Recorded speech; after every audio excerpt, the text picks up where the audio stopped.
Greetings everyone, I am at CIBF 2024, the 16th China International Battery Fair. So right now I'm at our booth. Our booth number is in Hall 1 and T115. So let me just give you like a brief introduction of our booth.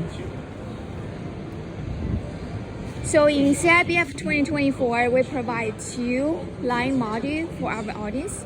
This is the smaller size and this is the bigger size.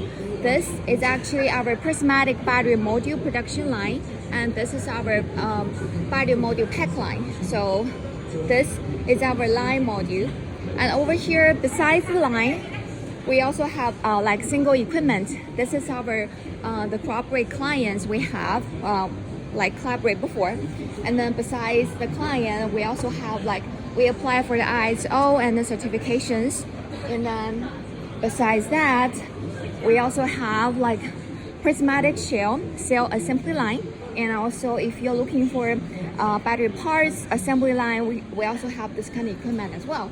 And besides that, if you're actually looking for one single welding machine, we have this one for prismatic battery, and for cylindrical and pouch battery as well. And over here, that's the four main production line that we provide for our clients. First of all, those two are for the prismatic, and this is for the cylindrical, and this one will be the pouch battery. So in short, if you have interested in our product, you can always reach out to us in this WhatsApp or email address over here, or I will see you in CIBF 2024 Chongqing. See you next episode. Bye.